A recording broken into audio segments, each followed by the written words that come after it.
Placer po, ma'am. Sige, salamin mo check mo. Tingnan na siya. Okay, mag-iila na po ako, ma'am. Tingnan ko po kung may mga energy blockage ba o bara-bara kanyang katawan. Okay, hindi gaano. Ay, medyo dumikit. Nakakailan ako siya tigapon, sir. Naputol ko ang banana lipas. Mauba, so ngayon, kasi niya panunod. Ay, dumikit. Dagdag pa ng watis ikaw. Dali wala.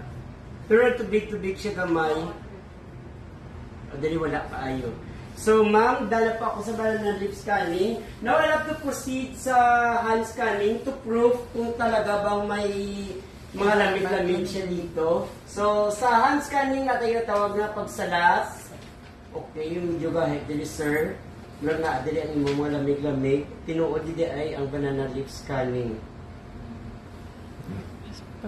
Okay, so dala pa ako sa hand scanning. Now, after sa hand scanning, magbuhat kita sa likod kay mga uwiling ng gawa sa likod is mga toxins ni siya. So, pwede na punta mag-tap-tap. Dili na magtrapo ha, tap-tap lang kita. Dapat limpyo gid ang pagkuha nato sa iya.